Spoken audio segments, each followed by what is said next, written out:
Meeting to order. If everybody would stand and for the Pledge of Allegiance. I pledge allegiance to the flag of the United States of America and to the republic for which it stands, one nation, under God, indivisible, with liberty and justice for all. Thank you. And if I can get an approval of the agenda. I move to approve tonight's agenda. Second. Moved by Mr. Smith, supported by Mr. Mitchner. All those in favor? Aye. All those opposed? Passes 6-0. This brings us to reports to the board. Mr. Micah. Thank you. We are excited to hear our annual spring bond presentation, work and progress that's going on in the district.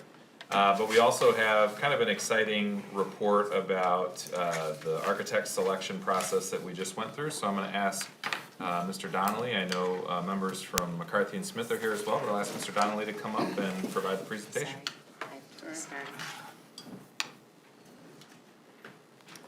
We're still restarting. Oh, here we go.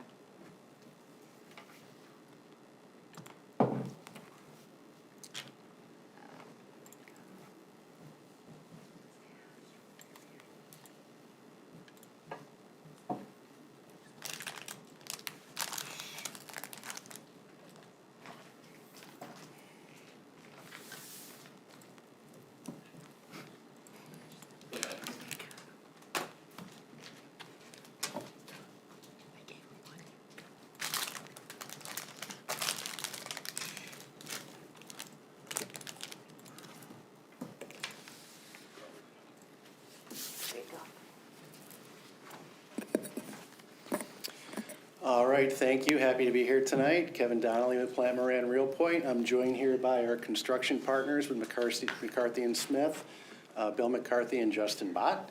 As we do twice a year, once in the spring, which we're here tonight, and once in the fall, we like to give an overall bond update.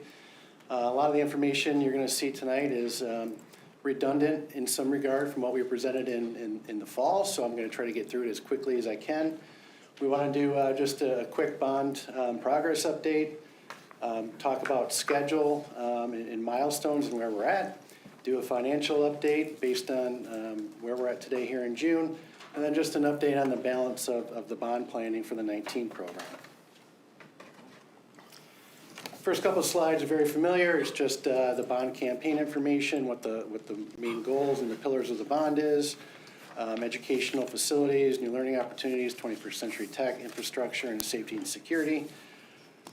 Bond language, the real key as we're moving forward in the area that we have highlighted here is that we've been successful thus far with, besides building the activity center, with meeting all the bond requirements and obligations by law.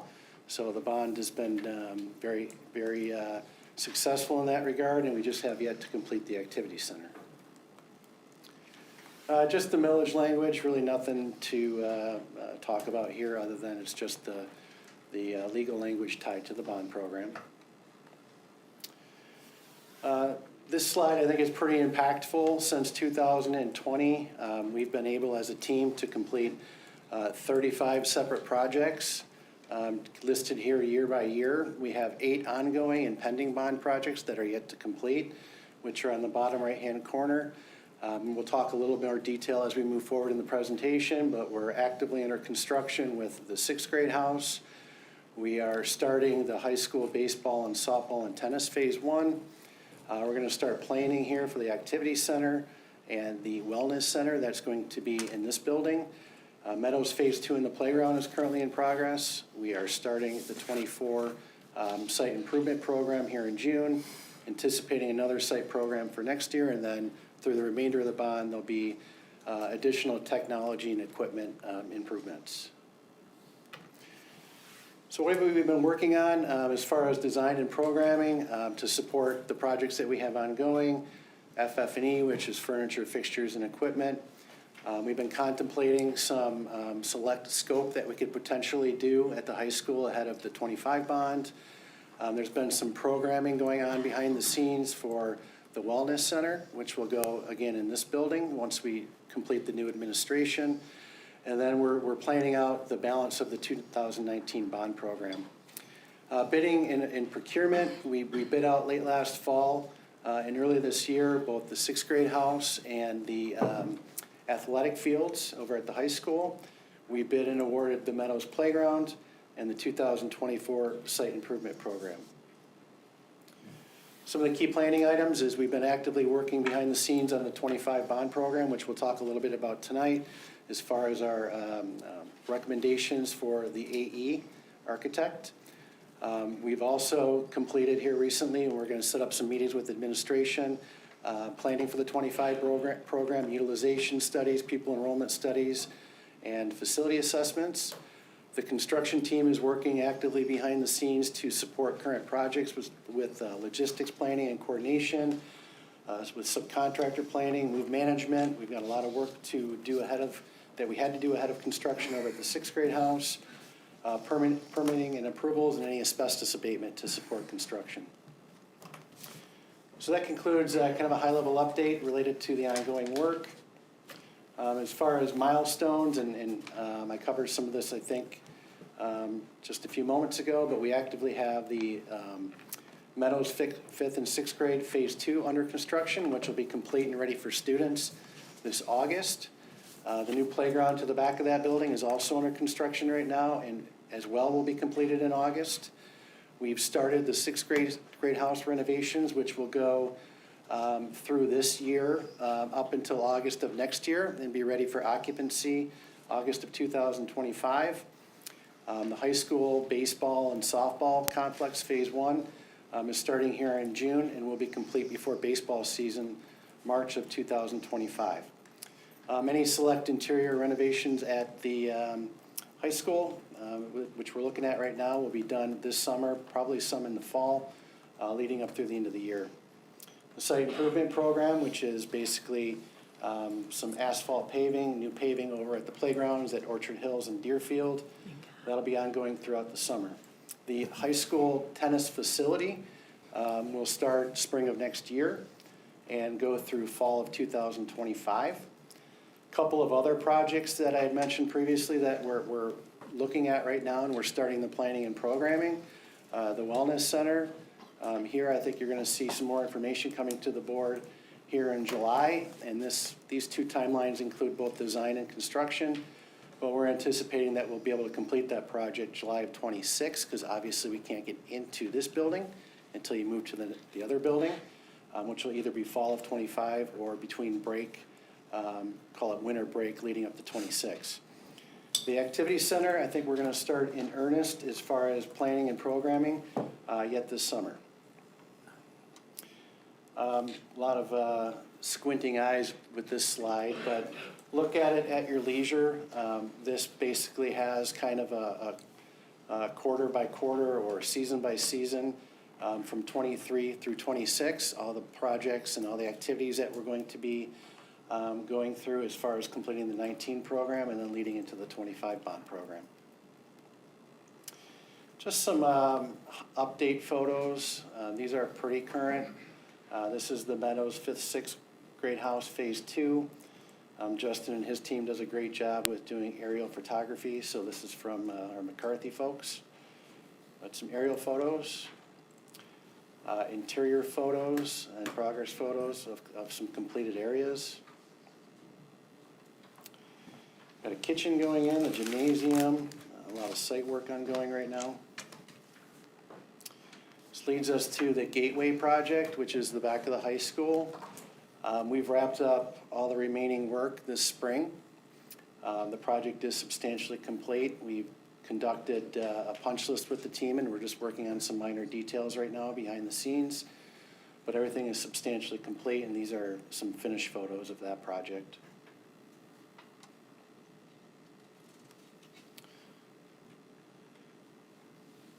Interior robotics space that you can see. I think that's opening up for next fall officially, if I'm correct. These are some renderings I know the board has seen in the past, so I'll scroll through them relatively quick, but these are predominantly the renderings for the new 6th grade house, which we've started work on. Administration entry of the exterior, Just a couple photos showing that.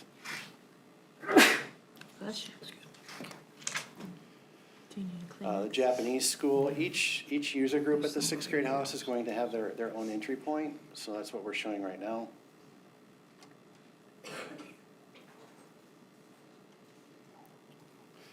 Robotics entrance. Special ed. The new boardroom, which I know everyone's anxiously awaiting. Just some interior renderings of various spaces within the new sixth grade house, Japanese, Tech Link, lobby for the administration, NATC. There's a sticky button here on the mouse. Robotic spaces are also going to be over at the new sixth grade house.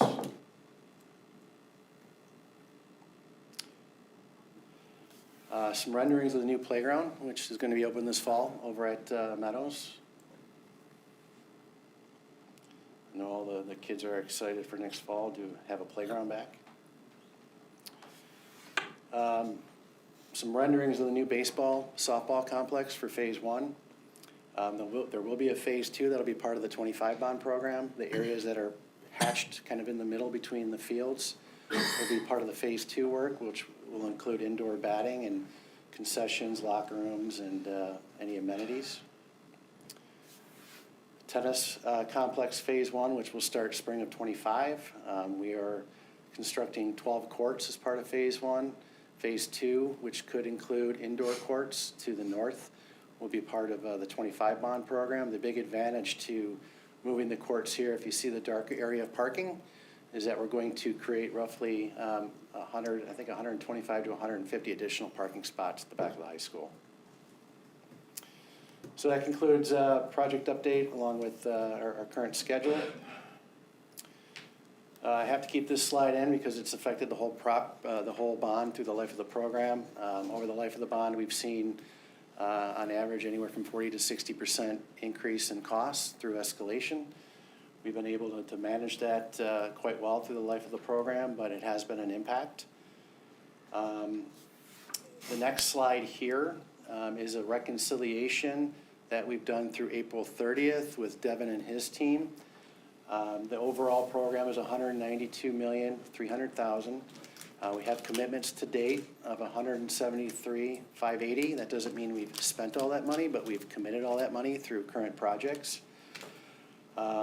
We have roughly through April $5 million in earned interest and other income sources.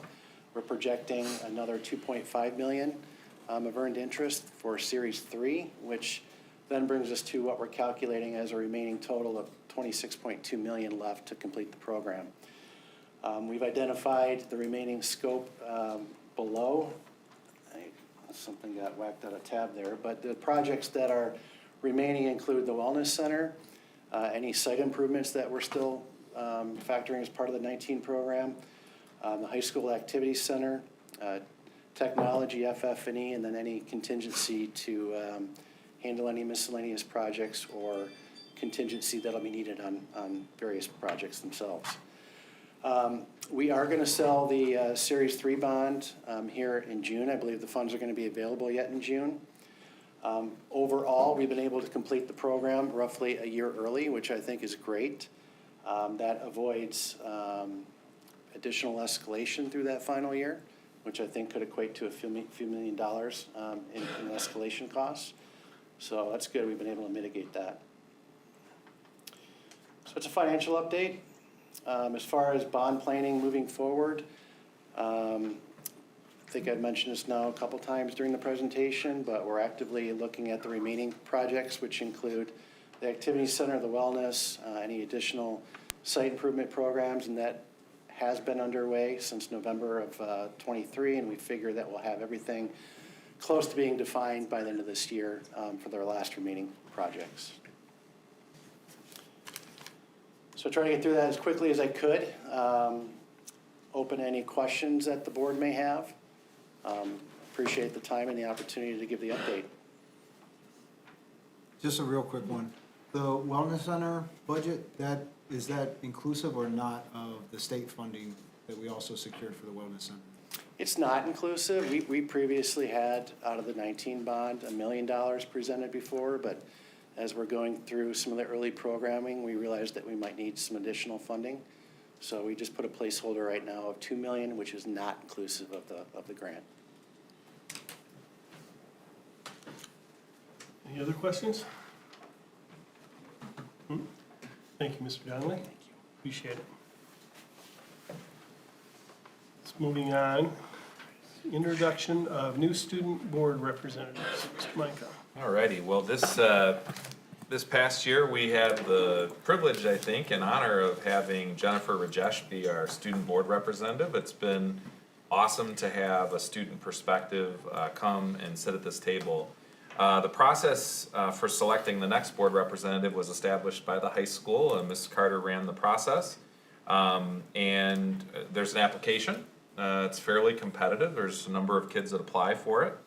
And I happen to know the student that I'm going to introduce here in a second. I've gotten to know him over the past year, and I think he's going to be a fantastic addition to the team. And this year we're doing something a little different because of the fact that there's a lot of stress and strain on some of our students. If they aren't able to make a meeting, we actually have an alternative or an alternate representative as well. So I want to give each of them an opportunity to come up and introduce themselves and share a little bit about who they are. And so our new student board representative for this next year is going to be Cameron Lipscomb. And our alternate student board representative is Anika Patel. So if both of you could come up and share your introduction.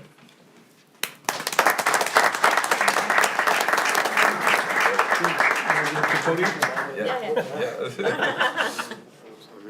I mean, you can come shake hands too if you want. Yeah, I'll save that for the end. Hello, everybody. My name's Cameron Lipscomb. As Mr. Micah mentioned, I'm going to be the current student board representative. Something about me, I've been going to Novi my entire life. So I'm a little nerve-wracking, but yeah, I'm really excited to be part of this position. I feel that I'm going to be a great way to voice the opinions of the student body. Some things that I do at Novi, I'm part of the Novi Boys Swim and Dive team. I'm a swimmer, not a diver, and I'm also part of the Black Student Alliance, also known as the BSA. So thank you all for having me. Thank you. Thank you, Cameron. Hi everyone, I'm Anika Patel. I'm a rising junior, and I've also lived in Novi my entire life, like Cameron. And I'm really excited to get to know all of you and work with all of you. Some things I do at Novi, I'm really involved in student council.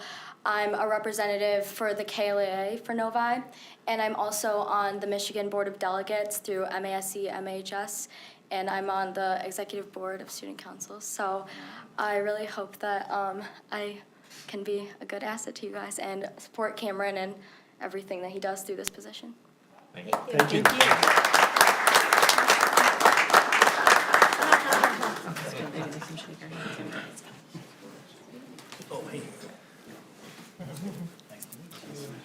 Nice to meet you, Cameron. I am Harrison Simone.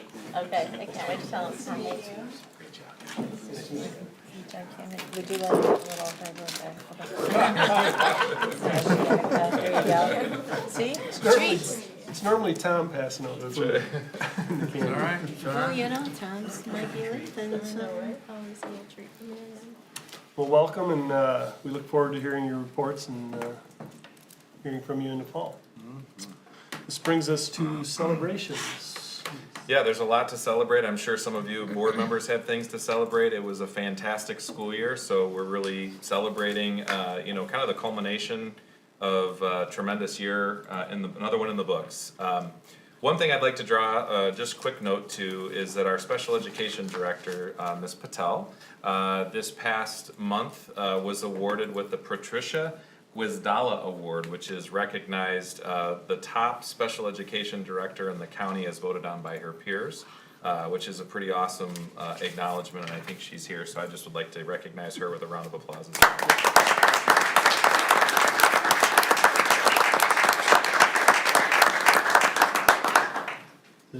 Do Do any of the other board members have anything they want to mention, or? Yeah, I just wanted to celebrate the Novi Meadows did successfully pull off their first ever multicultural night, and it was super well attended. It was so encouraging to see all the community come out and share all the different aspects of their culture and experiences. And it was very encouraging to see that it wasn't just the students, it was their parents and neighbors and friends. So it was a very community-oriented event, and it was almost like we had to kindly ask everybody to leave at the end because there's so much energy, everybody just wanted to continue to hang out and connect. So that was a very cool event. Thank you. Any other, Dr. Ruskin? I just want to congratulate the graduates. We've had a great graduation season here. We had over 500 graduates from Novi High School at Eastern Michigan a couple weeks ago, and that was fantastic to see all their smiling faces and the families that supported them, their guardians and parents and grandparents and friends. So that was wonderful.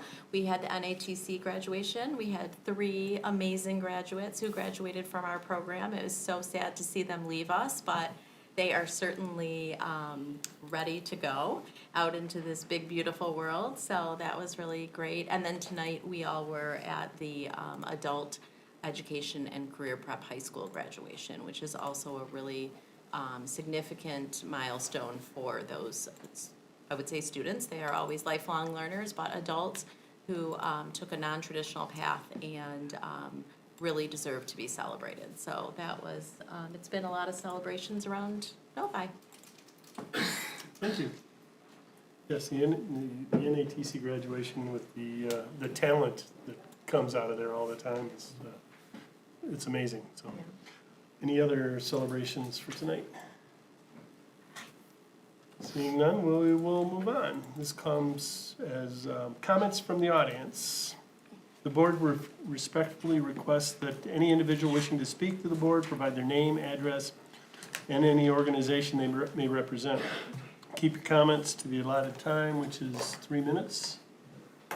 Other side, Mr. Mena. And refrain from directing comments to individual members of the board, district employees, and members of the audience.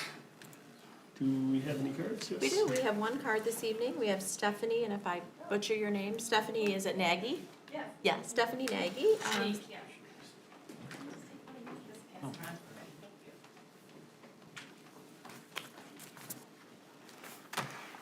Hi, I'm Stephanie Nagy. I live in Novi with my husband. Our kids have grown and moved out of the home, but my husband and I we would like to be a returning host family.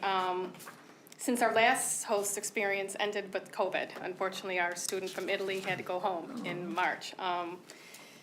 We want to host again and wish the acceptance for the enrollment of the student that we have that you can see there. Her name is Anna. She's an exchange student from Italy, and we would like her to attend Novi High School. We started this process quite a while ago, and I think we met you in the office, the superintendent. I think you were new then. I don't remember us, my husband and I. Do you remember? And then, I don't know, it kind of fell through, and then we started a process again this year. Information was sent, and also an application for Anna was sent, but we never heard anything, so it's kind of why we're here now. So we're still waiting for a final answer, and we kind of need it soon because the Italian government needs time to do her visa, her J1 visa, so she can come here when school starts in August. And which is new is the Italian government is willing to give a tuition of $6,000 for her to come. I was pretty impressed with that. I don't think that's normally done, but they really want her to come here, and they're trying to help her. So all we really need, and plus I think, isn't there a state funding of $10,000? So I thought that was pretty good if she can come here, hopefully. And so you see your application. There's some points in it. I hope you take the time to look it over. But I also wanted to kind of state, when we had our student before, her name was Nicole Mealy. She was from outside of Milan. She had a fabulous experience at Novi High School. I was so impressed with the school because I didn't know anything about it. Our kids didn't go here. she just had the most wonderful, the Novi provided her with the most wonderful experience, and we really wanted to do that again for another exchange student from Italy. My husband and I are Italian, and we want to continue with that. Nicole and Anna are a J1 visa, and I'm not sure if, and they're part of the AFS program, which Ann here is she runs the Detroit area AFS program. I don't know about other J1 organization visa programs, but I'm talking about the AFS, and I can vouch for them. We've heard maybe some of the reasons why they wouldn't allow a J1 visa. They were only allowing an F1 visa. I don't know why, but I can't vouch for the other J1 organizations, but the AFS program is pretty reputable. It's pretty darn good. It's very structured. Oh my God, it's over already? I just want to say it's a structured, organized, monitored program. They don't just drop off the kid in August and pick them up in June. They have, monthly get-togethers and gatherings, and they monitor and they check, and they have emails and phone checks and home visits. And this is also a program, I'm just so you sorry. know, really quick, we don't get paid for this. The J1 program, the host families do not get paid, so we just hope you give her a chance. So, Ms. Nagy, I would just encourage you to email me directly. If you would like to email me, I'll be happy to respond. I know I've corresponded with AFS directly, but you Sure. can email me directly. Okay, And that would be yes. helpful. All right. Okay, As I said, we need an answer kind of soon, very soon, next week. okay, thank you. Thank you. Do we have any other cards? We don't have any other. Anybody else would like to address the board? Seeing none, we will move on. This brings us to consent agenda. Items on the consent agenda, have been previously been considered by the board in committee or prior meetings, such as routine or of such a routine nature. The discussion is not required. The board members may request that item be removed from the consent items for further discussion. In addition, information is needed or available. So we have consent items A, approval of minutes for the regular meeting of May 16th, Finance Committee of the Whole minutes of May 16th, 2024, Finance Committee of the Whole minutes of June 11th, 2024, approval of bills. We also have approval of field trips, the orchestra camp, first robotics invitational competition, and JV sideline cheer camp. We also have approval of memberships to the MHSAA and the MASB. Mr. Miner. Yeah, I move that the board approve the consent item as presented. Support. Moved by Mr. Mena, supported by Mrs. Roney. All those in favor? Aye. Those opposed? Motion carries 6-0. This brings us to donations. Mr. Micah. All right, the Novi Cats Club is donating tournament profits to the high school basketball programs. $1,750 in total being donated to the boys and girls programs. The recommendation is that Novi Community School Board of Education accept the generous donation as presented with appreciation and thanks. Do I have a recommendation? Mrs. Roney. That the Novi Community School Board of Education accept the generous donations as presented with appreciation and thanks. Second. Moved by Mrs. Roney, supported by Mr. Mitchner. Any comments, Mr. Mitchner? I'm gonna assume, but like clarification, so I'm assuming that's proportional for each the women's and boys, women's and men's tournament. The profits are proportional to what they took in. Yeah, it actually is based on the volunteers from each program Okay, that it's a come volunteer to, based. so if you have 10 volunteers from one and 4 from the other, they divvy it up based on Okay. that, so, yep. Any other questions or comments? Novi Cats is a basketball club team, and they run 17 teams A lot of teams. during the winter months, and we appreciate their support. And it's, it will go far.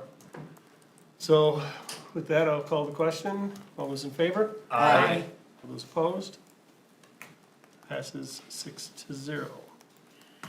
Brings us to action items. Brings Personnel Report A. So Personnel Report A is our standard personnel report each month. This month, we happen to have a Personnel Report B, which is our annual approval of administrative contracts, but I will turn Personnel Report A over to Dr. Carino. Thank you. Good evening. Tonight I bring forward 2 position changes and a new hire recommendation. Shayna Simmons is being recommended for a position change as a school social worker at Novi High School. Shayna has previous social work experience in the district, which will serve her well in her work at the high school. Sierra Woods is being recommended as the speech and language pathologist at Deerfield. Sierra has served as a speech and language pathologist in the Dearborn Public Schools since 2020. Finally, Mi-Kay Cho is being recommended for a position change to serve as a special education paraprofessional in the district. Mi-Kay has previously worked as a preschool aide at the ECEC since 2019. We also have 2 resignations and 1 retirement. Danielle Tagai plans to resign from her position as a school social worker at the high school. Courtney Christopoulos has resigned from her role as a preschool teacher at the ECEC, and Sheila Minnick has decided to retire from her adult education ESL teacher position. We wish her much happiness in her retirement. Finally, Christina Stefano Chiakris will be taking another childcare leave of absence from her high school math teacher position next school year, and that concludes this evening's Personnel Report A. You get a recommendation? Mr. Mitchner. I move that the Novi Community School District Board of Education adopts the personnel report as recommended. Support. Moved by Mr. Mitchner, supported by Dr. Ruskin. Do we have any questions, comments? Yes, Dr. Ruskin. I just want to wish Danielle well. She is an amazing social worker, and I look forward to hearing what she's doing in her next chapter and how she's going to, improve the lives of kiddos as she continues on her journey. So she will be sorely missed here in Novi, but we are excited for her to take on a new adventure. So. Thank you. Mr. Smith.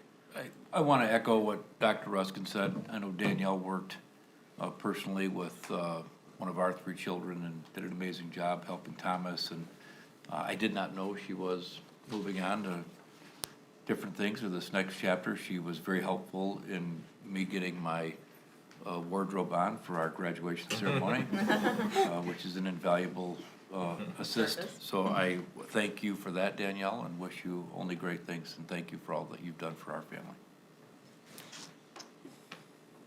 Any other questions, comments? Seeing none, call the question. All those in favor? Aye. All those opposed? Passes 6-0. Brings us to Personnel Report B. Mr. Monica. Yeah, so starting last year, we started to get into a rhythm where you can expect in the June board meeting to do administrative contract renewals. These have to be approved by the Board of Education, and so we are bringing our administrative contracts to you for approval this evening. I'll turn Personnel Report B over to Dr. Carino. Thank you. This evening, we bring forward all of our administrative contracts for your approval. We have a few position title changes, as well as 1 promotion that we would like to recognize this evening. The position changes are the Dean of Activities, which will be Dan Tobis, and the Specialist of Early Childhood and Community Education, which will be Stacy Job. They are in those identical positions right now, but we determined that we needed a better suited name to more accurately reflect their positions, and so we are bringing forth that as part of the recommendations for contracts this evening.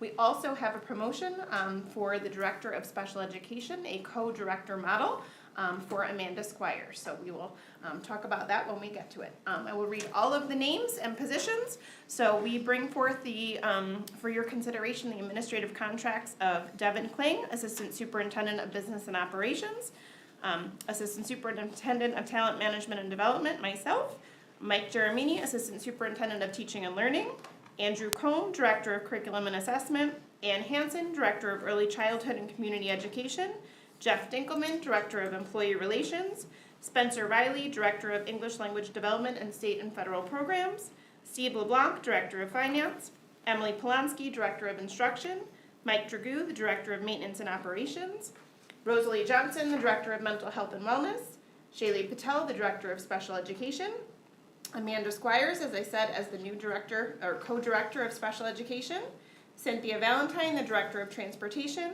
Eric Heddle, Assistant Director of Maintenance, Sarah Kramer, the Supervisor of Adult and Alternative Education, George Sipple, the Supervisor of Communications and Community Engagement, Kathy Ferris, the Supervisor of Medical Services, Dennis Heisman, the Supervisor of Safety and Security, Andrew Sari, the Coordinator of Special Education Transition Services, Daniel Tobis, the Dean of Activities, Stacy Jobe, the Specialist of Early Childhood and Community Education, our 5 K-4 elementary principals, Joy Danforth, Katie Dinkelman, Ryan Francis, Alice Kazee, and Jennifer Murphy, our 2 Meadows principals, John Bricky and Lisa Fenchel, our middle school principal, Robert Baker, our middle school assistant principal, Angie Southworth, our middle school dean of students, David Sinopoli Smith, our high school principal, Nicole Carter, our 4 high school assistant principals, Michelle Ethorn, Ron Kane, Sarah Lephart, and Jacqueline Smith, and finally, our high school athletic director, Don Wachowski. Take a recommendation. I move that the Novi Community School District Board of Education approve the contracts as noted above. Support. Moved by Dr. Ruskin. We'll go with, supported by Mrs. Roney. Do we have any questions or comments on any of this? Well, Mr. Minton? sure, we have the honor of voting on this list every year for as long as I've been on this board anyway. And I just want to say personally, I would put this list of administrators up against, not just, we've got a lot of good people working in our district over the years, but this is an all-star cast. And I would put this group of administrators up against administrators in any other district. And I really mean that. We just got a great group here now, and I love them. That's awesome. Thank you, Mr. Minter. Any other questions or comments? Seeing none, call the question. All those in favor? Aye. All those opposed? Passes 6-0. Thank you very much, and continue on. He's gonna have, we have a promotion we'd like to Yes. recognize. Dr. Carino, yes. Thank you. We are very excited that our former supervisor of special education, who is now our co-director of special education, Amanda Squires, is here with her family this evening. This is a very well-deserving honor because she has worked very hard, proven herself within the district, and we are just thrilled that she can serve the district in this new capacity. So I would welcome her to the podium to introduce her family and share a little bit about herself. Hello. I just want to start by saying how thankful and grateful I am. I feel very fortunate to be in a district that has encouraged my leadership, and I am really looking forward to the next chapter of that journey. This year actually wraps up my 10th year in Novi, so I'm beginning year 11 next year. And coincidentally, it will be my 12th year with my mentor, Shaylee Patel. It has been quite the 10 years in Novi. When I think back to my first day, we have grown so much, and there's such a momentum right now in our special ed department. Doesn't feel like that all the time, but there's a lot of positive things going on. So I'm just really thankful and grateful for this opportunity. My 3 sons and my husband are back there. My husband actually is a Novi grad, class of '99. And they've been on this journey with me, and I'm thankful. So, and thank you to Shaylee. Wouldn't be here without you. Thank you, guys.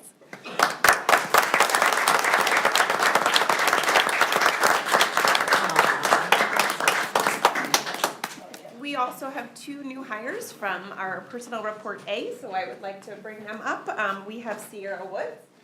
You can come up to the podium. She is our new speech and language pathologist at Deerfield Elementary. Hi everyone, thank you so much for having me. My name is Sierra Woods, I'm a speech pathologist, and I'm so excited to join this wonderful team of speech pathologists here in Novi, as well as meet the staff and the students and the families at Deerfield Elementary. I've been a speech pathologist for the past 4 years, so having this opportunity of applying what I've learned, as well as continuing to grow in a district, in a community such as this one, is something I'm so grateful for, so thank you. Welcome. And last but certainly not least, we have Mi-Kay Cho. She is not new to Novi, but we are very excited to welcome her into this new role. Hi. It's nice to be here. My name is Mikae Cho, and I'm excited for my new role as a paraprofessional in the upcoming school year. I have worked for the district in different roles for the last a little under 10 years. So I live in Novi. I'm proud to call Novi home as well. I have 2 kids that are at the high school, one that has graduated and just finished up their freshman year at college. I feel like if you ask me, I'm usually every other weekend either at a soccer or softball, whatever kid-related, a lot of kid focus, and that's kind of where I'm at. I'm trying to take in every moment of it because it does go by quite quickly. But I'm excited to be here. Thank you for having me, and that's kind of me in a little tiny nutshell. Thanks. Thank you. Welcome.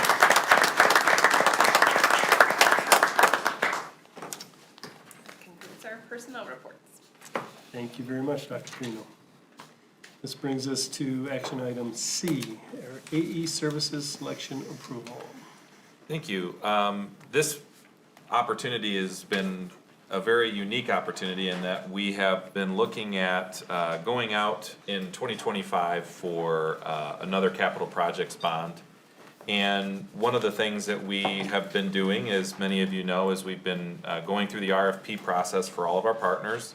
I think it's a fiduciary responsibility we owe to our community to make sure we're getting, the best price and best services, of course, for all of our partnerships that we have. And so we've been going through and doing that. And so we took a little bit of a different approach this year related to how we would make a recommendation on our architect and engineering firm. The capital projects team met for a full day. And what we did is we actually interviewed 4 architect firms that are widely considered to be some of the top 4 architecture firms in the state that do projects of this magnitude. We gave them a month to prepare, and so what we did is we actually gave them some parameters, and we said you have essentially a month, and we're gonna give you a little bit of a payment to essentially cover 150 hours of work. And what we want you to do is to come to a meeting where you're gonna interview and you're gonna show us your vision for Novi High School. And that was a very rewarding process, and I'm sure that members of the CPC committee that are here and one that's not will have some things to share. But I believe that Mr. Donnelly is going to give a little bit of explanation of the process before your approval this evening. So, Mr. Donnelly. Absolutely, thank you. As part of the 25 bond program, I think we've met with the Capital Projects Committee and walked them through the list of professional services that we need to procure.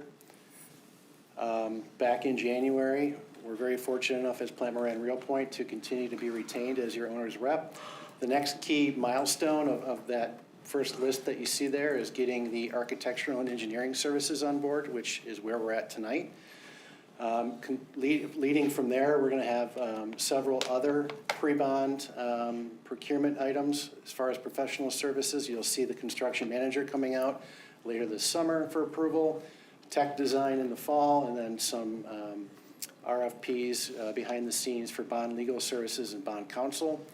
Hopefully the bond passes, then we'll need to assemble the remaining portions of the team, which will include civil engineering, survey and geotech, commissioning, and various consultants, including roofing and security and testing and inspection.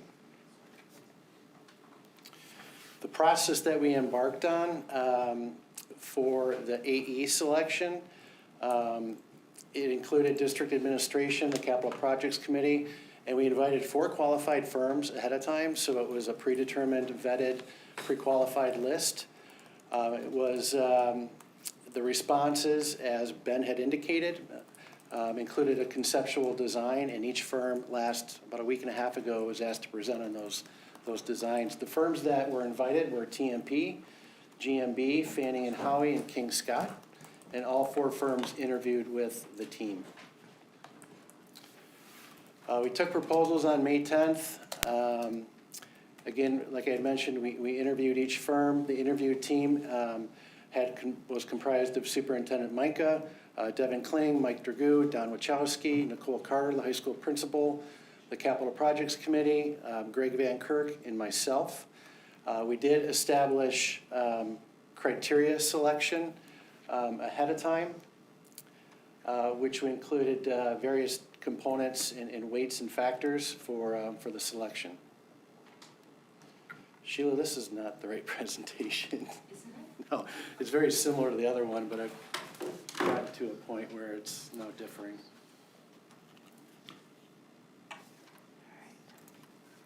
Let's go.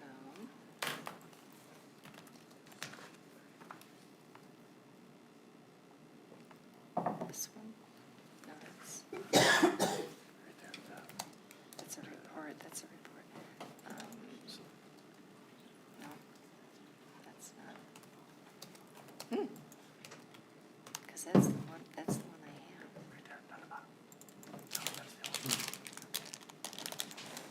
So, this is, that's the old one, this is. While she's finding that, I think you can probably summarize that, we had these 4 firms, they came in here and they presented their concepts.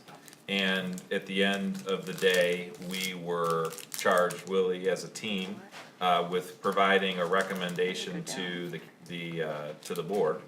And the board has seen all 4 of the presentations. I would say that there are a number of things that stood out. One was the innovation of the different groups, because each of them brought a different flavor, a different skill set.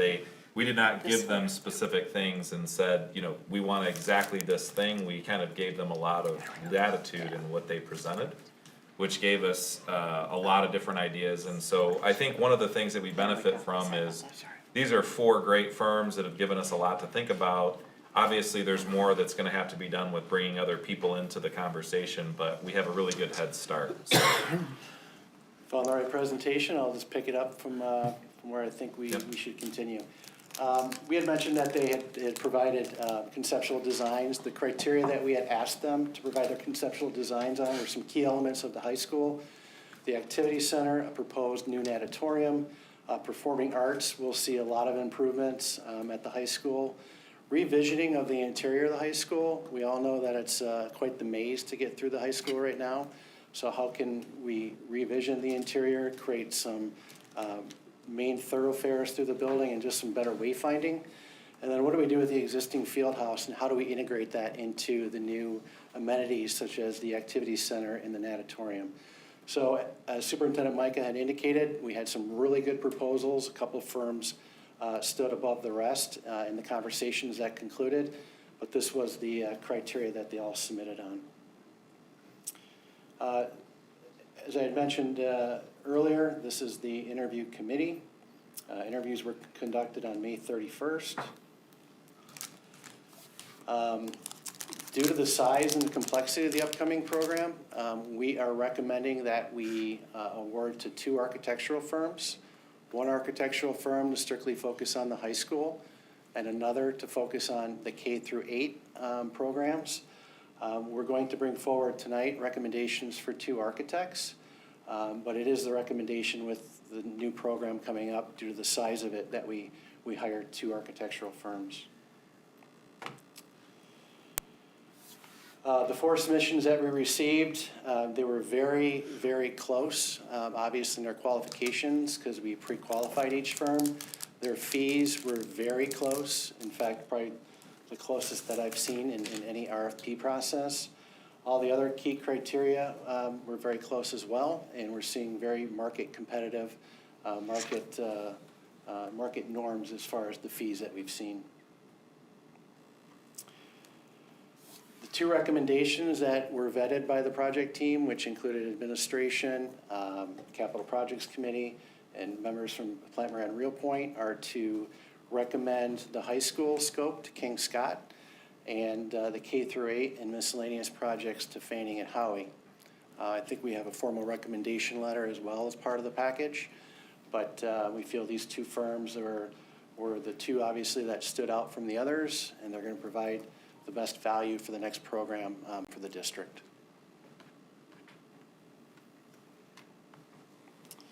Any questions on the recommendations?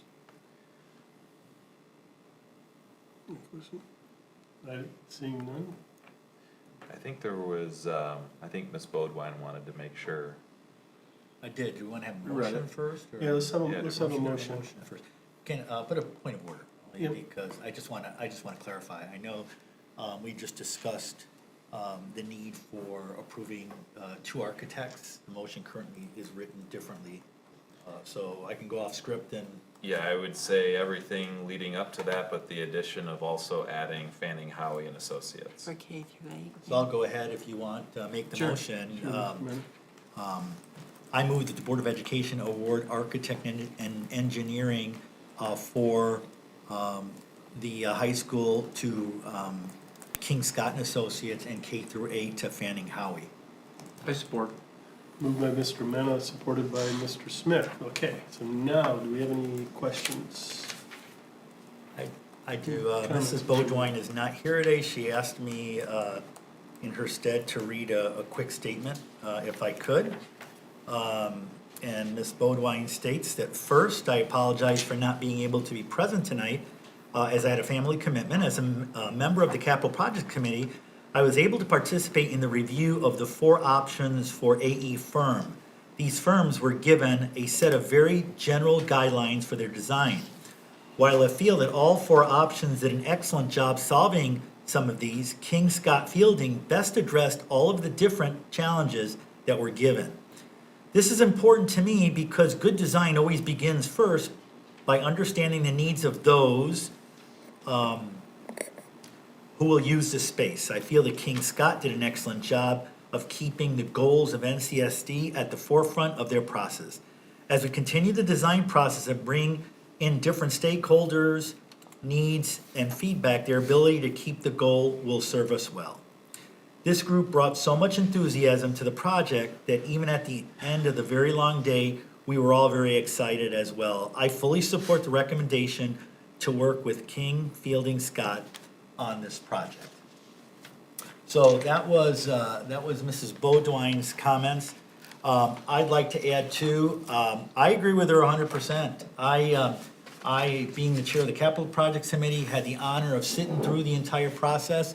I was especially excited because frankly, in the past, board members never really got involved in that type of thing. And I think it was something worthwhile for, a committee like ours to attend. I was excited to be part of a group where we didn't really discuss, we didn't really have any discussion in between all of the interviews that we had. And at the end, we were all blown away by King Scott, and I'll let other board members speak for themselves. But it was, for the most part, as far as I recall, very unanimous, pretty unanimous on the decision for King Scott. So I was also blown away by the designs of all 4 firms. I mean, if I don't know ultimately what we're going to end up with. It's going to be probably a mix of all 4. Who knows? But man, I'm telling you, the taxpayers of the city are going to be very excited when they see, they invest in our school district, to know that they've got people representing them that are really responsible in a fiduciary way with their tax dollars, but also make sure that spend it in a way where we're getting at least some wow factor out of it too, and as well as functional spaces. I think they're gonna be very happy, and I'm sure at the end of the day, we'll be happy with whatever the final design will be, so, that's my comments. Thank you. Any other comments? Well, I guess I'd Mr. echo Smith. Betsy and Willie. I also am on the Capital Project Committee and sat for the presentation that Friday, and agree, Willie, I know we didn't take a vote, or at least maybe you guys did after I left, but I would agree with your assessment that it was unanimous that they were hands down the choice, the clear choice for doing at least the high school project. And I would just state for the community members that although my youngest walked across the stage and graduated from the high school, as a resident of Novi and a taxpayer in Novi, I hands down would support as a fiscal conservative that this investment that we'll make in our community is going to reap tremendous benefits as our property values will continue to rise. Not only will we be the #1 school district in the state with regards to our performance, but I really believe that our high school complex will be a national flagship for what a cutting-edge high school complex would look like from a functionality standpoint and from an aesthetic standpoint. So it's a no-brainer as far as I'm concerned. Thank you, Mr. Smith. I was just saying, gonna add, tack on to, for the community members that may not be aware, reading through the presentations, King Scott is partnering with Fielding, and some of the designs that Fielding has done internationally are just mind-blowing. Some of the most, I wouldn't even think they were actual school buildings from some of the architectural work, so I'm really excited to see what comes out of this project, but I think this is very, very impressive, and really excited to see what the final renditions look like. I was not on the committee. The only thing I can say is, I'm not familiar with King Scott, and I did look through the presentations, and they were all but Fannie Howie, I think it is, Fannie and Howie, they had done some work, I believe, on the high school before. Very supportive of Novi schools, so I am happy that we're awarding part of it to them, so. I'll just You say. don't have to. No, you looked at me, so I don't have much to say. You're the only one No, that no, hadn't talked, I know. so other than No, myself. I'll just say I love the innovation in this idea of giving them, it was like project-based learning, but for real people, who are out in the field and working, not just our students. So I love that they were given a project idea and they had to come and present it just like we expect of our students. So I think it's great that we stepped outside of the box and didn't just say, this is what we've done in the past, this is maybe the direction we would like to go. And it sounds like it was a really fun day. I've gotten to see some of the designs and doesn't think it was a fun day, but I think some people think it was a fun day. Betsy thinks it was a fun day. But I think in the end, merging some of the ideas from all of them, but utilizing the two firms that were selected to really make the projects come to life will be really good for our school district. So, yeah, that's all I have to say. Looking through the presentations, I really liked Fielding's grasp on where education is going and what that means in the buildings and stuff. And that is for me, it's kind of the key, because we're not a school that necessarily is a factory for athletes. We're more a school that's a factory for mathletes. And kids that are gonna go out and make changes to this world in really tremendous ways. So I think Fielding has a grasp on that and what's needed for that. So I wholeheartedly support this. So we do have a motion on the table. We'll call the question. All those in favor? Aye. All those opposed? Passes 6-0. You made the motion, and Mr. Smith supported it. Thank you very much. Okay. Secretary. That brings us to the 2024 School Building and Site Bonds Series 3 resolution. So this is something that you've seen multiple times. Troon's recommendation is to authorize us to sell the bonds, which have already been authorized by the voters. Then they want to come back again after they've been sold, which they now have. And now that you have all of the final numbers, approve it one final time. We will take possession of the funds this month, which will allow us to continue the remaining 2019 bond funds. The recommendation is that you would simply approve the resolution, which will allow us to take those funds in this month. Do I have a motion? Mrs. Roy? That the Novi Community School Board of Ed, in the best interest of the Novi Community School District, adopt the attached resolution aggregating the principal sum of not more than $55 million of the Novi Community School District 2024 School Building and Site Bonds, Series 3, for the purpose of funding a portion of the bond project. Support. Moved by Mrs. Roney, supported by Mr. Smith. Any questions, comments? This has been across the table. I was just gonna say, I think this is my biggest job as a board secretary is to sign a bunch of bond certificates every time we do this, so. So yeah, this is, very exciting. Is there, did I hear something about a saving by doing it, now or not? I'll let Mr. Kling answer that. As far as what, savings? I didn't hear the Savings question. by, like, Or additional revenue by when we're going out, and, with these bonds now versus later or earlier? Is there like a timing thing on when we go and we, do these bonds? Yeah, that's kind of a part of the pricing discussion, and so we moved the pricing up a week to kind of take advantage of the market at that time. So I don't know the exact amount of savings off the top of my head, but it was moved up a week. Good, okay. A lot depends on the Fed and what they do with rates, but it's favorable interest rate environment today for what we're trying to do. Okay. Any other questions, comments? Seeing none. All those in favor? Aye. All those opposed? Passes 6-0. This brings us to our 2024 district tax levy approval. So in order to prepare for the July 1st tax bills, the district needs to approve the tax levy. We had a committee of the whole meet on June 11th at 4:30.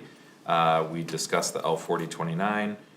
This year, our taxable value from the Novi Community School District shown an increase of 6%. To the homeowner, the district's total millage levy will be 18 mills. There's no increase to that, to the non-homestead millage. It's recommended that the Novi Community School District Board of Education certify the levy so that we can prepare the July 1st tax bills. Mr. Smith. I move that the Novi Community School District Board of Education, in the best interest of the school district, certify and resolve to levy the levy of the district taxes for the 24-25 school year. Second. Moved by Mr. Smith, supported by Mr. Mitchner. Any questions or comments? Not seeing none. We didn't note that the June 11th meeting was a public hearing where the Yep. community had a chance to come in and Yep, that was a publicly posted meeting, the truth and taxation hearing to meet that obligation. Correct. any other questions, concerns? Seeing none? All those in favor? Aye. All those opposed? Passes 6-0. Which brings us to our EnviroClean contract approval. We brought this to the last board meeting for information and discussion. There's been a lot of work being done to improve the cleanliness of our building with our current provider, EnviroClean. At this point, we're comfortable extending them for 1 year as we continue to see improvement progress.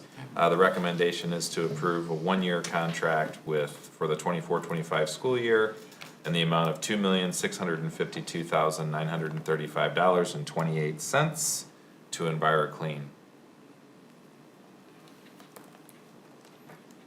Do I have a recommendation? Mr. Smith? Sure, I'll recommend that the Novi Community School District Board of Education renew the EnviroClean contract for the 24-25 school year in the amount of $2,652,935.28 and continue to contribute 73% of their health care and payment for weekend hours worked. I support. 75, what did I say? Yeah, sorry, 75. 75%? Support. Okay, moved by Mr. Smith, supported by Mr. Mena. Any questions or concerns? I hope their progress continues to improve. That's what we all hope. All those in favor? Aye. All those opposed? Passes 6-0. Brings us to our 23-24 final budget approval. So just a couple quick words on this. We did have the public hearing on June 11th, which was the open meeting to discuss the budget. And so you're being asked to approve both the final budget as well as the preliminary budget for next year. I will say, echoing what Mr. Mena said, we have some incredibly talented administrators, some who are still here in this room tonight, but Devin Kling has been very, very instrumental in the last year since he's taken over, just cleaning things up, making things clear. his presentation on Tuesday, telling the story of the district, he's able to bring a lot of complex information and distill it down into a usable format. And he should definitely be commended for his excellent work in that. And so we're excited to bring these budgets to you.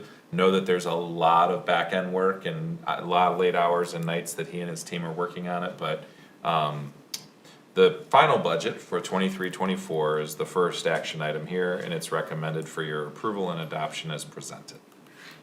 Mr. Mitchner. Move that the Novi Community School District Board of Education adopt the 2023-2024 final budget resolution as presented. Support. Moved by Mr. Mitchner, supported by Mrs. Roney. Do we have any questions regarding this? Comments? Oh, I will comment that he has been in long hours, as I've seen driving by a few times, and his truck is still here when I'm having to go pick somebody up or. So, hopefully you can rest a little bit easier for a week or two. No. We get the audit, So, okay, let's call the question. All those in favor? Aye. All those opposed? Passes 6-0. This brings us to our preliminary budget, 2024-25 school year preliminary budget. Yes, so again, the preliminary budget was presented on June 11th. This is our first shot. As you know, anytime we do a preliminary budget, we still do not have, in fact, the state has not, the chambers of government have not even started negotiating the budget, so we're required by law to pass a budget resolution before June 30th. So this preliminary budget is our best guess, and we will make those adjustments in A1, the first amendment of the year, once we know what the state's numbers actually are, and we can, we can align with what the actual state aid payments are gonna be. So our preliminary budget resolution is presented for your approval tonight. Mrs. Roney. That the Novi Community School District Board of Ed adopts the 2024-2025 preliminary budget resolution as presented. Second. Moved by Mrs. Roney, supported by Mr. Mitchner. Do we have any questions? Seeing none, I will call to question. All those in favor? Aye. All those opposed? Passes 6-0. Hopefully your crystal ball was cleaned before you wrote this. This brings us to our Oakland Schools Intergovernmental Agreement renewal. We went ahead and brought the intergovernmental agreement for information and discussion at our last meeting. As stated previously, we've been very impressed with Oakland Schools. I really have appreciated Jason Smith and Lisa Whiteside and their entire team. They've done a great job kind of assimilating into the group and being very supportive. We're excited about this agreement, which will allow us to lock in some kind of controlled pricing increases over a 5-year period. And so the recommendation is to approve the intergovernmental agreement as presented. Do I have a recommendation? Mrs. Roney. That the Novi Community School District Board of Education approve the intergovernmental agreement as presented beginning July 1, 2024 through June 30th, 2029. Support. Moved by Mrs. Roney, supported by Dr. Ruskin. Do we have any questions? Mr. Mena. Just a comment, for the sake of transparency, I just want to let my fellow board members know that my son does work for Oakland Schools IT. Mr. Mike and I did speak to our attorney, and he assured me twice, because I had a lot of questions, that this does not constitute a conflict of interest. So I will be supporting this tonight, as I have in the past. And also I wanted to add, as the board, one of the board techno geeks, I've had an opportunity to interface with Oakland Schools IT over the years, and I've always been very happy with their support, and I do jump in and visit them from time to time, so very happy to have an opportunity. Even as a board member, sometimes I kind of feel a little funny, being around them, because I don't want to, not that I'm an intimidating kind of guy, but I like the interaction, and I like the support that they give our district. And I've really heard nothing but great things from the folks that work here in Novi, from people that I've talked to, the interface with them. So thank you for the work that you guys do. Any other comments, questions? Seeing none, we'll call the question. All those in favor? Aye. All those opposed? Passes 6-0. This brings us to our Germany field trip approval. Mr. Michael. The Germany field trip came for information and discussion at the May 16th board meeting. Ms. McKinnon, as teacher at the high school, is requesting the board to approve students to travel and tour Europe. Students will visit England, France, Belgium, Germany, and Austria to see the impact that World War II had in these areas. And we will be partnering with Troy Athens for this trip. It's recommended that the board approve the trip as presented. No recommendation, Mr. Mena. Sir, I move that the board approve the Germany World War II and Western Front 14-day field trip from June 20th through July 3rd. Second. Moved by Mr. Mena, supported by Mr. Mitchner. Any questions, comments? Can I share room? Yeah. I will comment that, looking at the price of this trip and how far out it is, it kind of shocked me. And, I look at vacations for my entire family to be less than what this is gonna cost for a single student to go. So, I guess it just, some of these trips that we're doing are getting to cost more and more and more. And I'm afraid we're kind of pricing it out of some of the students and some of the families. So I would just ask those that are arranging these to be as frugal as possible and try to be equitable to all our students, so. Any other questions? Seeing none, I'll call the question. All those in favor? Aye. All those opposed? Passes 6-0. This brings us to our Novi High School, Novi Middle School kitchen equipment purchase. Novi High School and Middle School kitchen equipment is aging and is in need of replacement. The nice thing is we have a opportunity for utilizing some of our excess funds for our food service fund. As you know, that's a process that has to be approved through the Michigan Department of Education. That has been approved, and so it needs to come before you as a board. The middle school and high school equipment total amount is $396,162.25. It's coming for you for approval tonight in hopes that we'll be able to make the purchases and have the equipment in place for the start of school. Mr. Mitchner. I move that the Novi Community School District Board of Education approve the purchase of the Novi High School and Novi Middle School kitchen equipment from Great Lakes Hotel Supply in a total amount of $396,162.25, and further authorize the Assistant Superintendent of Business and Operations to expend the funds from the 2019 bond. Correction, that is from the food surplus. Yes. How do you want that For the worded? food service fund. That From the correct, food Deb? service fund? Yeah, it'll be the, yes, food service. From the food service fund. I support. Okay. Moved by Mr. Mitchner, supported by Mr. Smith, as noted. Do we have any questions More salmon. or comments? Okay. I'm sorry, I don't know if that's all the correct. Just so that, because we are streaming this and they can hear Yes. you. I'm not sure that's the exact correct amount. I think that there were two price quotes. One was for the high school and one was for the middle school. And combined, I think it's I didn't bring The my combined paperwork. was $396. $396, so Okay. you have Yeah. $259,774.16 for the middle school. And $259. $136,388.09 for the high school. Vice versa. Middle Vice school. versa, Yeah. sorry. Oh, vice versa. Yes, sir. Yes, sir. That is the correct amount. Yep. Okay, good to keep us on our toes. Did you have any questions? No, I'm just glad you're keeping us honest, that's good, you know? I just didn't want She to just have. wants to make sure oops. she gets all of her stoves and Yes. equipment over there.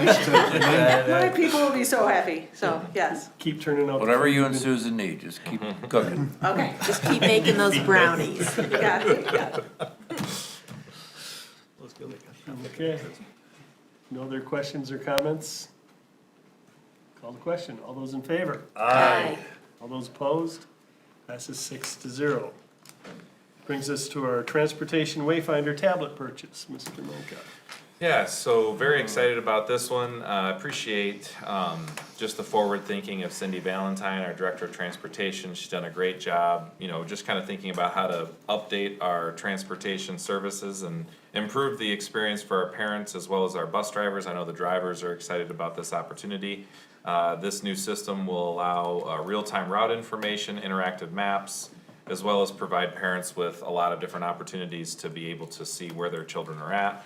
The initial cost for the first year is $49,614, and that will come out of the Capital Projects Bond Fund. And then over the next few years, the total recommendation amount is $90,573. It's there for your approval this evening in hopes that we'll be able to provide that to the board. It looks like the recommendation, that's Sally, is not the correct recommendation, so. I can wing it. So the total recommendation amount is $90,573 coming from the 2019 bond funds. Okay. With that, Mr. Smith? Sure. I Mr. move Smith. that the Novi Community School District Board of Education award a total amount of $90,573 to cover the transportation's suggestion for the Wayfinder tablet purchase. Second. Moved by Mr. Smith, supported by Mr. Mitchner. Do we have any questions, concerns? Seeing none, we'll call the question. All those in favor? Aye. All those opposed? Passes 6-0. This brings us to information and discussion. A strategic planning.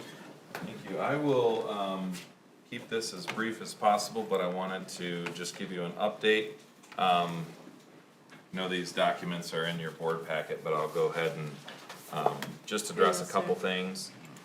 If you recall, in the fall, we spent quite a bit of time moving through a variety of community surveys, staff surveys, student surveys. We also had multiple board workshops to work through our strategic planning. The first document that I will reference, if you can pull that up, Ms. Holly, and it's in your folder here, is the core values, mission, vision. These core values were things that you as a board distilled down from the nearly 750 respondents that we had from the different various surveys that we did. We also created the vision statement and the mission statement, and on the back you have the graduate profile. What I'll say is this is kind of the foundation of where we started. This also, we have when July comes, we will have a much prettier version. This is kind of just the raw data and text, but you'll have a much cleaner version to look at that's prettier coming up in July. Moving from there, we said, okay, if that's the foundation that we're building upon, what do we want to do in terms of our strategic plan? And so the next document is actually the strategic plan itself, and you'll notice that we have 5 focus areas. Innovative academics, the next one is going to be staff support, and these were selected by the board, wellness, student passions and interests, and financial and infrastructure management. There are a total of 12 goals.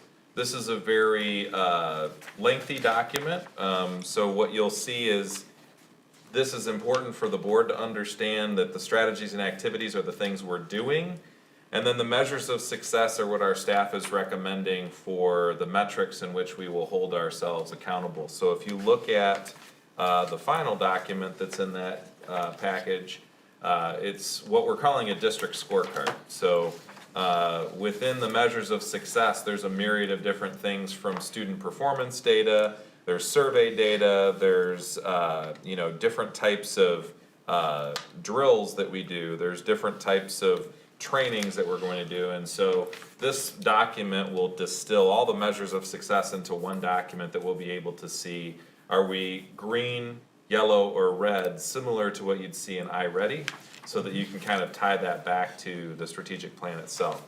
Now, most people in the district are probably, their eyes will roll back in their head if they get into that much detail, but we at least want to focus on those 5 focus areas with the goals, and the board really was instrumental in selecting those. So again, I'll bring a cleaner, prettier package in July, but I wanted to make sure you had the latest update, and that's there for your consideration. And there's some things that we're still tweaking through with the administrative team, but if you have questions, feel free to reach out to me on that. These are extra bin. Does anybody have any questions? No, Mr. Missioner. I don't have any questions. I'm just elated that we're finally getting this through. And I, for one, can't wait to get into that level of detail and more. So I'm very excited to get this through and get this established and start the new school year with, you know, established vision, mission, and goals for the district. Yeah, thank you. Any other questions, concerns? I would like to say, appreciate your guidance through all this and keeping the board on the what and you working with your team on the how. Thank you for that, and I appreciate your leadership as a board, and there was a lot of work you guys did, a lot of meetings you went to in the fall. I only apologize that it's taken this long to get this back to you, but hopefully we'll get it to you. Yeah. Okay, any other questions? Seeing none, we will move on to our 5.8 technology pouch pilot discussion. Yes, so I would turn your attention, I think we have a quick slide presentation. I don't know if you can get into present mode, Ms. Holly, on that one. So, a month ago, I gave all of you an opportunity to get a book called The Anxious Generation. This book was given out to all staff members in the district, instructional staff members.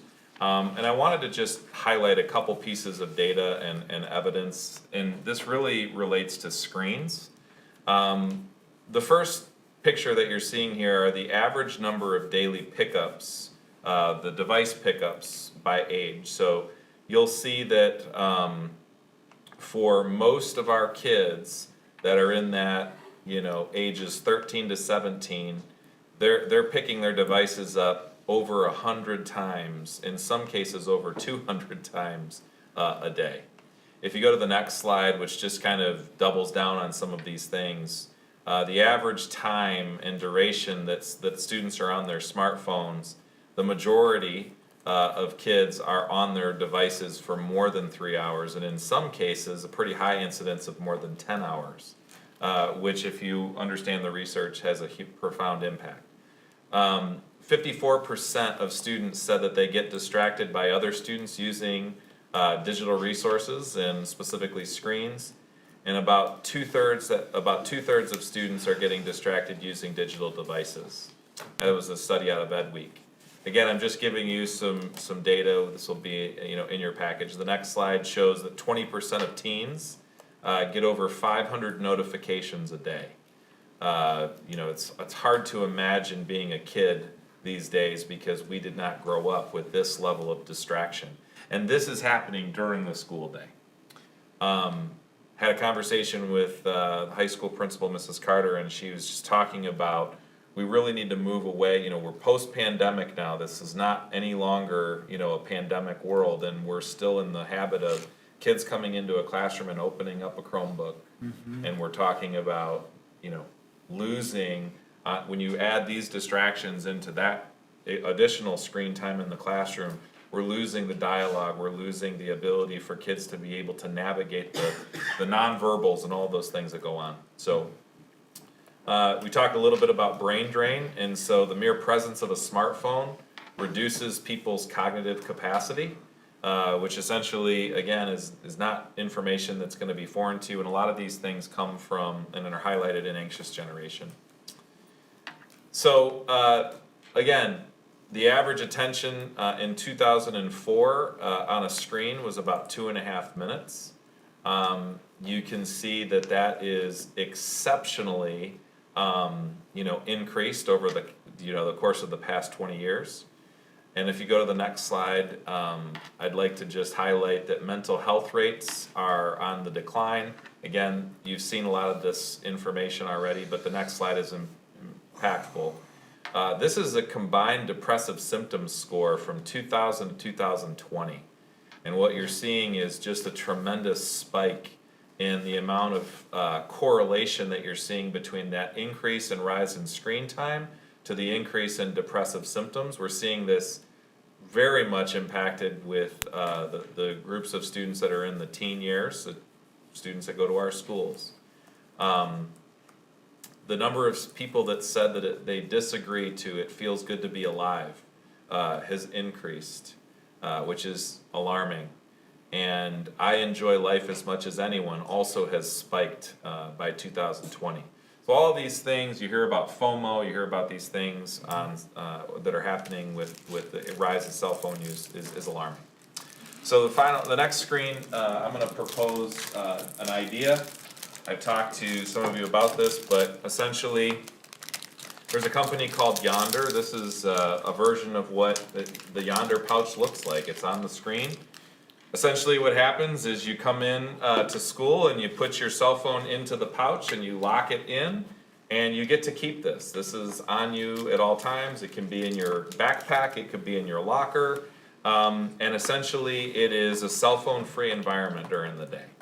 And what happens is you'll find that these unlockers are essentially around the school, around walls.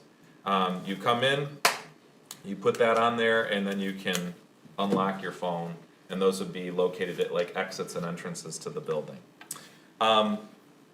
What we're considering, the possibility of the next slide, what we're considering is this concept that in grades 5 through 8, we would look to do a pilot this fall. Why we think that that's a great age is because this is the introduction of most kids getting their first smart device, whether it's a smartwatch, smartphone, trying to look at building some good habits early. And also it'll give us an opportunity to trial something that's not vastly divergent from what we currently do. Most of the rules state at those buildings is that the cell phone has to be out and away. But teachers are nonetheless still fighting with, well, my mom texted me, or, you know, I have this device here.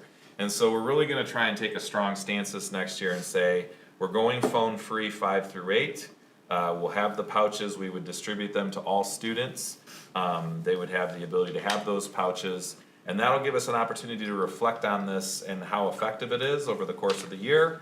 And then, you know, wintertime, we can start talking about what does this look like and what are we seeing in terms of results and what we would want to do moving forward into the future. So, in July, and I'll talk in my superintendent's report, the possibility exists that I would be asking for your approval to run a pilot of this nature in grades 5 through 8.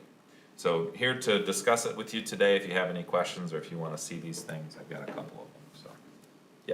So I would just add, seen it? I've had Have you personal seen it? experience with this pouch. We had them at one of our corporate events where we would be driving, so obviously cell phone use would be a very detrimental. But besides the safety factor, there was also some proprietary stuff that they didn't want any images escaping out. But yeah, I noticed it also increased the level of camaraderie, and whether you're an introvert or extrovert, it had one of two effects on you. At myself and other individuals, you either couldn't pull out your phone during the dead times, so if you were an extrovert, you would reach out and talk and say hello to somebody, start up a conversation. And I had some really good conversations with colleagues I would have never talked to otherwise. Or if you're an introvert, you were actually paying a lot of attention to everything going on, taking in information you might have missed if you were otherwise glued to a screen. And I found that I thought so little about my phone that I actually left it at one of the stations and had to go back and pick it up later at the end of the event because I was so focused on what I was doing and not on my device, I actually left it behind. So I thought it was actually way less intrusive and way less anxiety producing than I thought it might be. And it was super convenient, and it was actually nice to get my phone back at the end, and then I could do all the things that you want to do, but it really did help improve focus, so. Yeah, I appreciate that, and also to your point, These are actually becoming pretty common practice. If you go to many A-list comedians, musicians, concerts now, you will be greeted, and this is the policy, you put your phone in the pouch, and then you can unlock it when you leave. So this is not a foreign thing to many, and it's become more common as we understand a lot of the data that I just shared, so. I have a Mrs. question. Rowe. How do you handle Apple Watches or Fitbits that text and, I mean, does that go in the pouch too, or? Yeah, so there's enough room in here to put an Apple Watch and a large phone in there. So the idea would be that the watches and the phones go in the pouch. The other piece of that is the smartwatches don't have at current video capabilities, and so you're really only Right. gonna be able to text people that also have watches, although that could show a spike in the number of kids getting watches. But what I think we'll do is, our plan is to put the watches in with the phones at the beginning of the day. And, you know, I think it will, you know, we'll work through those things as we go. Avondale Middle School recently tried a pilot of this and they found tremendous results. In talking with them, they recommended putting the smartwatches in the pouches. I think it's great. I mean, I think our kids are too glued to their phone, and I think us adults are too glued to our phone. I mean, I look at my screen time and I go, really? I was on it that much? So I think it's wonderful. I think the screens have, you know, wrecked people's social interaction. So I think it's wonderful. Kudos to you. Dr. Ruskin? I just have a question. Do we have plans to, before we bring the recommendation forward, because there will be a lot of questions from community parents about safety, and bringing Dennis in on the conversation, just so that any questions that parents have about safety and, you know, wanting their children to be able to reach out to them in the event of an unfortunate emergency, how that'll be addressed? Yep, we have actually a lot of communication plans. If this is approved, we would have communication plans going out in July. We also have kind of a lot of FAQ documents that places that have done this already can speak to that. And Dennis certainly will be involved in being able to speak to, in the event of an emergency. One of the districts that had implemented this, they had, Novi has not gone to this, but when you call a school, it's a robo system. You don't ever talk to a human being. Thankfully in Novi, we have human beings on the other line. And so we are very committed to, you know, when you call the office, if you have to talk to your child for whatever reason or get a message to them, we can still do that and we will survive. The other thing that I think comes up is the question is, what do I do in the event of an emergency? And I have to, you know, let's say there would be a dangerous person in the building. How am I going to reach my child in that event? And the harsh reality is that's the last thing we want you doing. Right. Is reaching your child in that event. And it actually compromises our ability to effectively engage a security breach or a dangerous situation. And so Dennis will be able to speak and has spoken very eloquently about the fact that while it might be an anxiety riddled thing for a parent to want to have constant access, that's actually very, very challenging in an emergency situation to manage thousands of people trying to, you know, get all of these mixed messages. And so we're really clear on the communication that we have and making sure that we don't muddy the emergency lines with parents trying to put their capes on and save the day. So that's not necessarily a popular message, but, you know, because parents are living in an age of I want constant, you know, contact and communication, but we have the kids and they're safe and they can be reached through the office, and we have live people that can get the messages and such, those types of things. So Will each of the teachers have one of the, are we investing, even in the pilot, to just have them at the exits and entrances, or will they be in the classrooms for the teacher's discretion to help kind of? we had this conversation, and the implementation team in the districts that have been implementing this highly discourage putting them in classrooms because of the difficulty managing that, and they're very intentional about not putting things on the teacher. So one of the advantages of this is that it eliminates the battle between student and teacher about the phone, right? It's out, it's away, that's the rule. when they put them in classrooms, they often get the, can I unlock it for a second? I gotta do this. Can I unlock it for a second? I gotta do this. And so, these are the handhelds, and these, each building will have multiples of these, so these could be brought around to a classroom if needed to unlock the things. And in a true emergency, I mean, it's something that, it's a fabric pouch if you had to have, if it had to be cut or something like that. That's what I was just gonna ask. It's cuttable, so if it was an ungodly thing, I mean, we could grab scissors and. Yeah, exactly. Sounds good. Any other questions? Seeing none, we'll move on to our committee reports. We have a finance committee of the whole. I think we've pretty much went over everything, you know. You know, the budgets and the L-29, I mean, so I really, we don't have anything more really to discuss. We had another committee that's not on the list here, the Transportation, Ad hoc Transportation Committee met, get back up here to the mic. Ad hoc Transportation Committee met yesterday to look over the purchase of buses that we're on a plan to refresh our buses. And so we looked at data of gas versus diesel buses, just to kind of cement what we wanted to go forward with at this time. And that recommendation will be coming to the board in July. We're gonna recommend we continue with purchasing gas buses. But, which kind of brings up another thing. You wanna cover it in your superintendent report? Yeah, I can ask about it, yep. Okay, but, yeah, we were able to look at a lot of the data, and the data from, that the actual cost for the district, so, cost-wise, it makes sense to stick with the gas. So, I don't know if any other committee member has anything to add to that, but. No. I would just say that, you know, it was a data-driven decision, so it really does make sense, and if anybody thinks that diesel is more efficient, it is, but once you start adding the DEF fluid, you'd have to achieve twice the fuel efficiency in a diesel bus to make it cost-effective, because the DEF fluid is almost as expensive as a gallon of gas or diesel, so that pretty much was the deciding factor there. Yeah, and with stop-and-go traffic, the stop-and-go that we have in our district, unlike a rural district where they'll be driving long distances, the fuel efficiency of the diesel engine is not there. Yeah, the gas data actually said we're more efficient.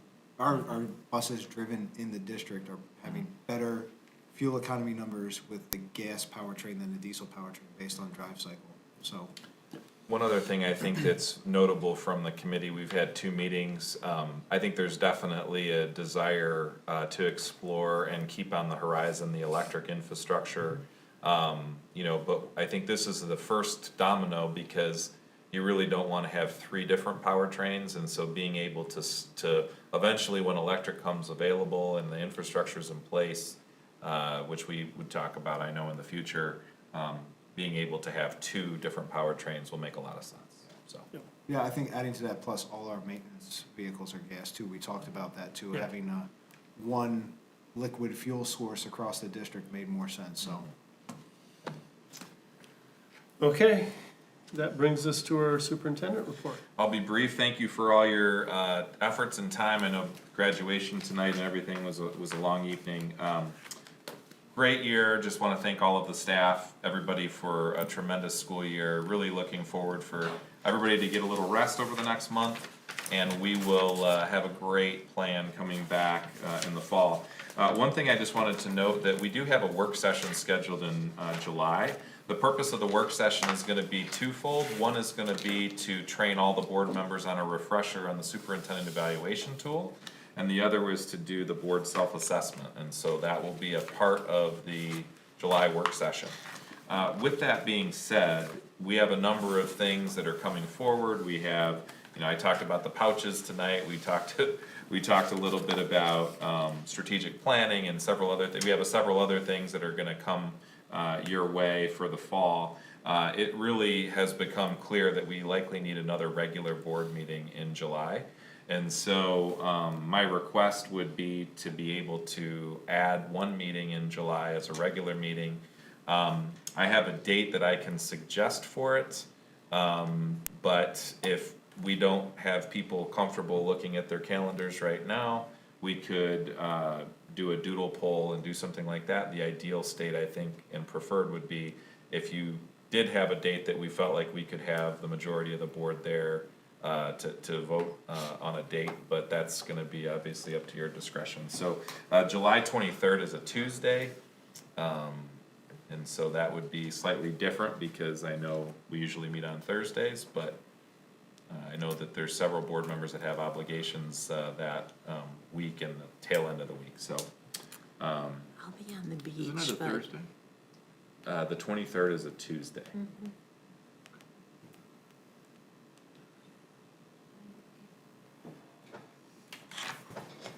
Willie's looking, I'll be on the beach, so, but that's okay. I'll think about you guys. Can Sheila just send a note out? I mean, that's, Yeah. we can all confirm to her. Me too. We have to vote to add it to the calendar, right? At least at the next. Yeah, well, don't we have a could meeting schedule a meeting, or you could vote to do that at the work session. It's up to you. So, Let's do Or we something. can- Or we can vote now. yeah, we could, we are in a open meeting now, so we can vote to add it if we don't have any. Mary Ann has an objection, like. That's okay, I'm just to make warning. sure we have enough. She's not objecting, she's, I'm She's like, going to go the beach, ahead. That's fine, 23rd is. Is that good for you, I'll see if John? I So there's can- 1, 2, I don't know 3. yet. I won't know until tomorrow morning. Well, you're supposed to be away, right? I'll know tomorrow morning. But if you guys wanna vote for that, I'll do my best, and if I can be here, great. Tentatively good for me. So there's 3, Jason? Yep. That's 4. All right, so we got that 4. would be a quorum, so. Okay. 6 So- o'clock? I can entertain a motion if you wanna add it now, or do you wanna, Just Did add you- it, that's fine. Yeah. those that aren't gonna be here saying add it, so, It was July 23rd, right? July 23rd, I'm, so. can I make a motion? Sure, you can make a motion. I make a motion that the Novi Community School Board of Education at a board meeting on July 23rd, Tuesday, at 6 o'clock. Second. So we have a motion from Mrs. Roney and supported by Mr. Mitchner. We don't have any concerns, questions. Would help us get some work done. All those in favor? Aye. All those opposed? Passes 6-0. So let's get that on the calendar and get it posted for the public. Thank you very much. Is that your? That is it for me. That is it for you. This brings us to our administrative reports. Seeing that Mr. Giramini was rearranging the seats here earlier, I'm gonna make him go first. I did rearrange the seats. I had no concern about going first. I did not like the change in routine. I like my seat. I've grown accustomed to it. And Mr. Kling can't have it. I took quite a lot of time at the last board meeting, so I will be brief tonight. The literacy materials that you approved have begun arriving. They're in the process of being sorted, delivered to buildings. We have a huge unboxing process that's going to occur over the next couple of weeks. We already had some very successful professional learning for teachers who opted in to join us this week. 2 days of professional learning to begin to familiarize themselves with the programs and materials. And those were very successful, very positive feedback. And we're looking forward to sharing this with all of our teachers in August as part of our normal comprehensive professional development for 24-25. And I just want to say I'm very proud of what everybody accomplished this school year, both in the teaching and learning department and the district as a whole. It's a really, really good year, so thank you. Thank you, Mr. Giramini. So who set the seats up that way? Nobody's admitting to it? Okay, I'm gonna go with Dr. Carino then. I do support the same seats. We like your team. We are very excited to announce that we have named our new middle school therapy dog. His name is Luca. Our handler just took ownership of him this past weekend, and he is just the most adorable Australian Labradoodle. And so we're very excited for the middle school students to get to know him in the fall. We also will be having our Village Oaks therapy dog Bear come to feed the need throughout the summer to get used to the building. So we are making our way and adding dogs to all of our schools over the next few years. We have had 2 really tremendous safety trainings for all of our administrators this past week. So Dennis Heisman, our supervisor of safety and security, organized a reunification training as well as a threat assessment training for all of our administrators. And really just a tremendous effort on his part, so I would like to publicly thank him. We don't really like to think about what would happen in the event of an emergency, but it's really important that we walk through that, and that's exactly what we did. We actually enacted some scenarios of if we had an emergency and had to reunify at a different location together in a building. So it was really great practice for our administrators. We had some really tremendous dialogue, and I just wanted to thank his efforts. And we are in full swing of hiring season, so we will definitely be bringing forth a lot of candidates to you in July for your consideration. And I just want to echo Mr. Jeremini's comments. Our staff has done a tremendous job this year. Regardless of their role in the district, they have played a pivotal part in our community and educating our kids. So from the bus driver who sees a student first thing in the morning or last thing in the afternoon, to our maintenance and custodial staff, they've really done a tremendous job this year, so thank you. Thank you. Mr. Kling, you got a lot of proof tonight, so. All right, I will actually be brief. So on my, I just have 2 items. One, shout out to Steve and the finance team downstairs.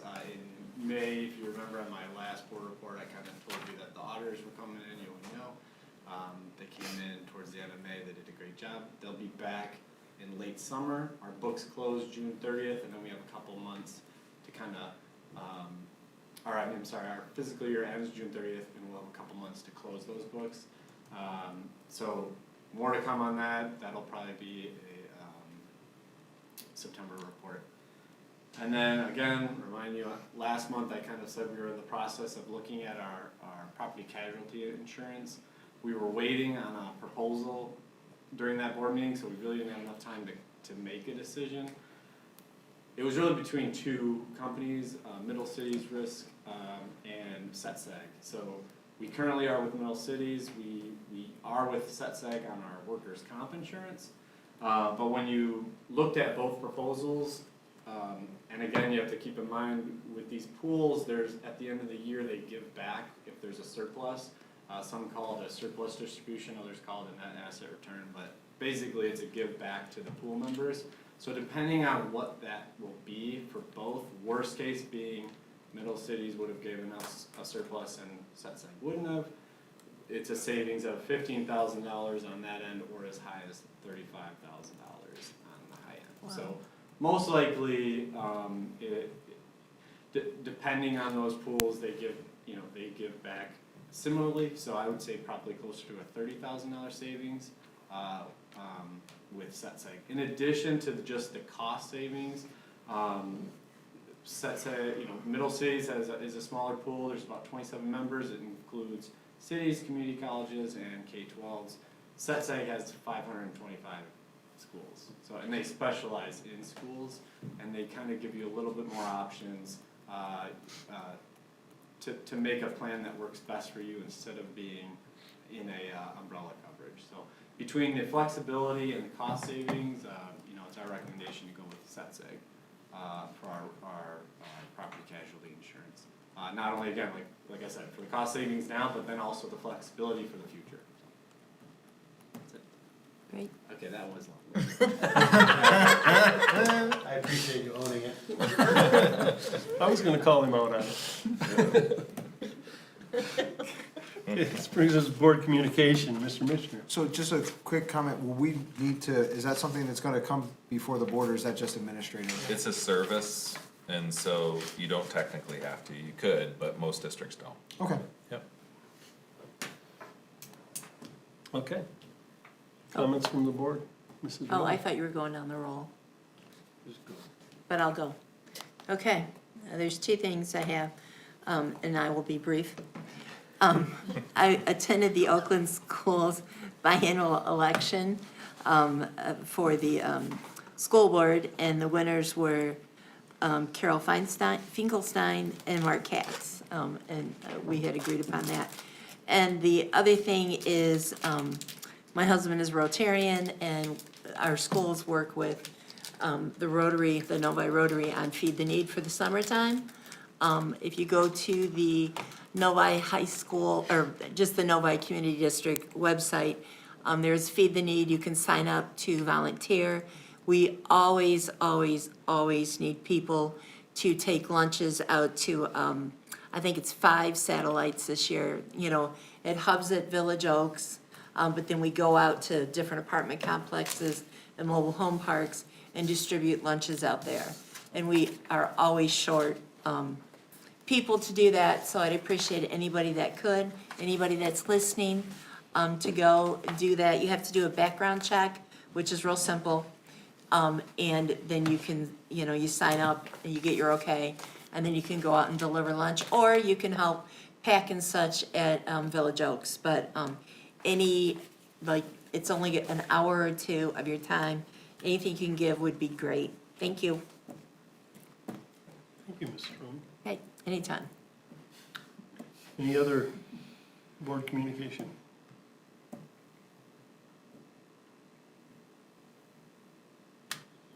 Nothing, we're being brief. Real brief. Take note. This whole table appreciates it. Mr. Smith, do you have a motion? I move that we adjourn. Second. Moved by Mr. Smith, supported by Mr. Michener. All those in favor? Aye. All those opposed? Passes 6-0. We're done. Yeah.